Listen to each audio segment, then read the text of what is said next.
Hello YouTube land, it is me Justin King again with another video. We are gonna go back to my music earworm series. I'm excited because I put this series on the back burner to try and get up to date with other ones. Since it's been a while, I'm excited to get back to it. For those of you who are tuning in for the first time and don't know what that series is, or you're tuning in and you haven't heard of it before, my music earworm series is the time where I get to shout out goth musicians that are not played a lot on Twitch streams, that are not played a lot in the club, that aren't played out on online radio stations, or when you're in social media sites, you don't hear people mention it a lot. Sometimes these change after I do this video and I hear more people talk about the artist, which makes me so happy because I love Depeche Mode as much as the next guy, girl, or queer. But after a while, you gotta learn that there's more than Depeche Mode, Front 242, and the like. You know what I mean? I'm here to help promote the different bands that I think deserve appreciation online more. Before we get into who we're talking about, I have announcements that I need to make. Announcement one is that unfortunately, after people subscribe to my channel, they don't always get my content in their subscription box. Until YouTube fixes the problem, all I can do is suggest to hit the notification bell after you subscribe to my channel, and that usually solves the problem. Announcement number two is I don't always get the comments that you guys send to me. Sometimes they just don't pop up anywhere. Sometimes they pop up, but it doesn't allow me to respond back. If you are waiting for a response from me, just keep leaving a comment until I do. You are not bothering me. I'm gonna keep saying that until they fix the problem. And last but not least, I am doing a fundraiser to get a Canva Annual Pro membership account. Canva is a website that allows you to do visuals. You can do various graphic artist work from beginner level like me up to professional, and I use it to enhance my posts on social media like Facebook much better, and I also use it to enhance my thumbnails here on YouTube and a few other pages. I am currently at $90 out of $125. I am about 88% towards my goal. We've already made it past the 50% mark. Woohoo! If you are willing to help donate to the fundraiser, you can donate through Cash App, PayPal, or Coffee.com. All of that information will be on the image here. And I thank each and every one of you who is helping me get towards my goal of improving the quality of the content that I put out there for y'all. On to the video. So for this music earworm, we are going to be doing Fad Gadget. I shit my bricks when I first found out who Fad Gadget was. And then when I realized that the creator died already, I was disappointed because I just found them. And now I know they're not here anymore. But their music lives on, and their legacy obviously lives on because I found them in the year of the 2010s. And that's the cool thing about music, is that once you put your work out there, it's always going to be out there. It's kind of bigger than you. It's pretty amazing. I tried to find some info on the official Fad Gadget website. If you watched my other music video that I did, which was a recent Music That Gets Me Through video, I had mentioned that I'm trying to stay away from Wikipedia because an artist let me know that they've tried editing their Wikipedia page with outdated information to updated information, and it's not working out. And that didn't sound good to me. However, because I can't find any information of the About Us on the official website, and the person isn't here anymore, I'm just gonna have to trust what is ever on Wikipedia. They put fad gadget as the genres of industrial, new wave, synth pop, and post-punk. I'm not quite sure about industrial. I really don't like that music genre. It's not for me. I'm more of a new wave person. I'm also more of a synth person. Not synth wave, but I like synth pop, but also I like cold wave and dark wave because I feel they're the non-pop versions of synth pop. And I'm also into post-punk too, but I'm really into the synth and the new wave.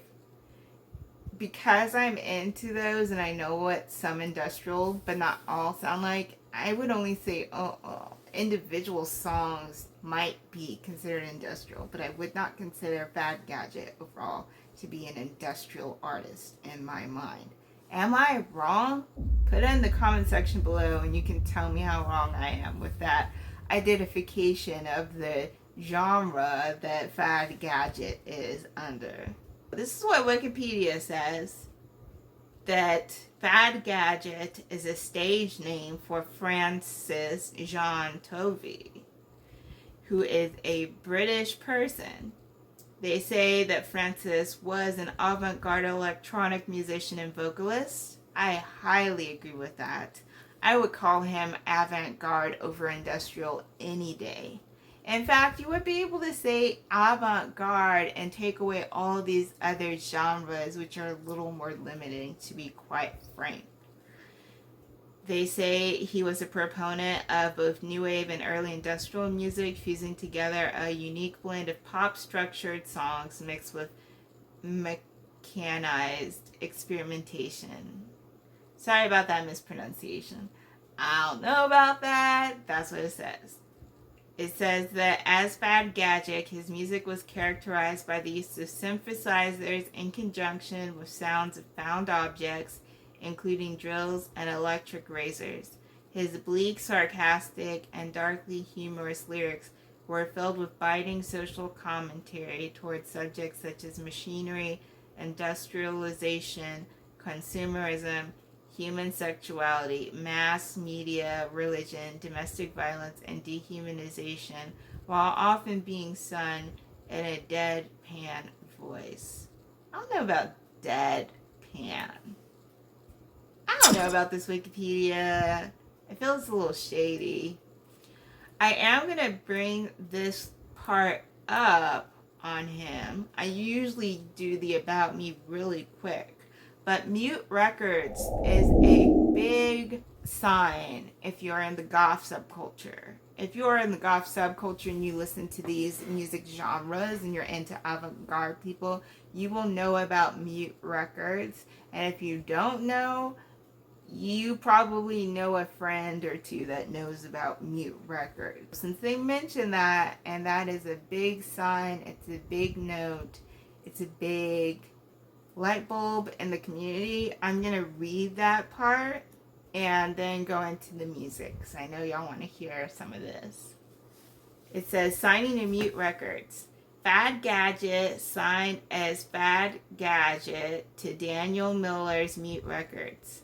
That was a repetitive sentence. I don't know why Wikipedia approved that, but we already knew, I already told you that this is a suspect page. He was the first artist to sign to Mute. Back to Nature was recorded as the second Mute Records release at RMS Studio in London. At the time, RMS was an 8-track studio. Gadget had no real experience of recording within a studio environment, so he left most of the decision making to Daniel Miller. Most of the recorded instruments on Back to Nature belonged to Tovey, although he used equipment belonging to Miller as well. This included an ARP-2600 synthesizer. Back to Nature was a great success for Mute Records, so a follow-up record was produced. The follow-up was titled Ricky's Hand. The recording included Gadget's wife, Barbara, singing a vocal part near the end of the recording. The vocal part is then mixed with the synthesizer part into the outro of the song. Fad Gadget then went on to record an album for Mute. Fireside Favorites was recorded at Blackwing Studios in London. He decided to record the album without Daniel Miller's assistance. Gadget felt it was important that he made all the decisions about recording the album himself.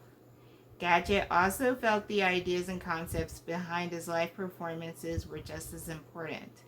His live appearances progressed to dressing in theatrical costumes, reflecting back to his days studying visual arts, and he quickly became known for his confrontational stage antics.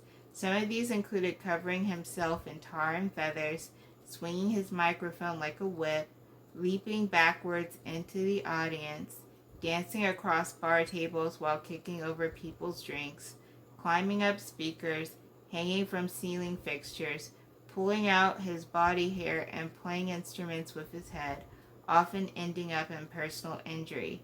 Gadget was particularly infamous for spreading shaving cream on his naked body on stage, an image of which is depicted on the cover of the Best of Fad Gadget. Sounds magazine described him as the bumbling but talented Doctor Who of electropop. In 1981, Gadget released another one-off single on Mute Records, Make Room, featuring the B-side Lady Shave, which went on to become one of his most iconic tracks. I don't know that song, so I don't know how iconic that is. But I just wanted to share that part and go a little bit above what I usually do, because Mute Records is a big thing in the goth music subculture. So now you know a little bit about the very first person signed on to Mute and what kickstarted Mute's whole sound, what they were going for, how creative they let their artists be, and what they were working with. I am actually going to do Back to Nature, the first song that we listened to, because that was literally the first song introduced to me through a streaming service, which I am super pumped about. So here is Back to Nature.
I have to talk about this. I'm not sure I'm gonna do it.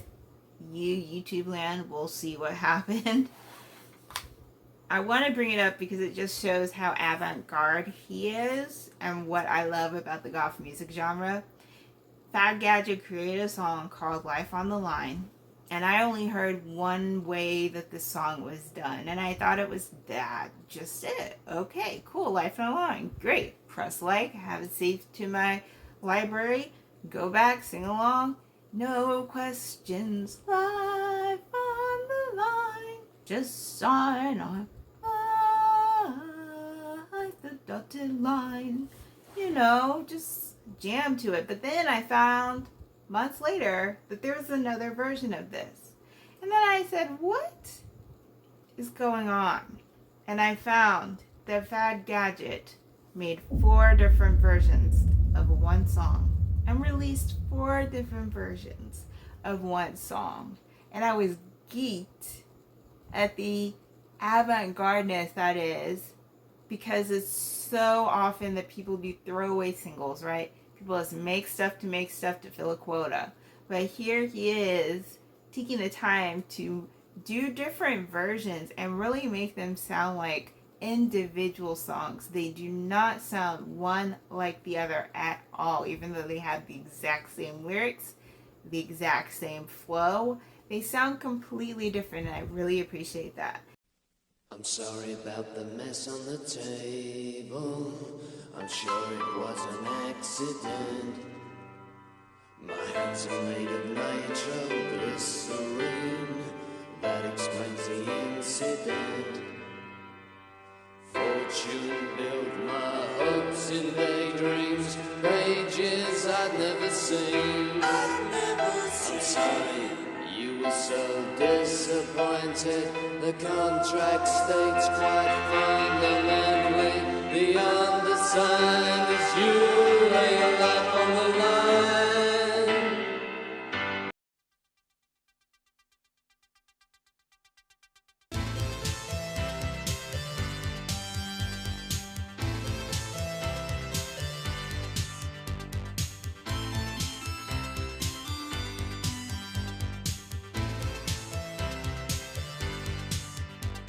I'm sorry about the mess on the table. I'm sure it was an accident. My hands are made of nitroglycerine. That explains the incident. Fortune built my hopes in daydreams, pages I'd never seen. I'm sorry, you were so disappointed. The contract states quite fundamentally, the undersigned is you lay your life on the line.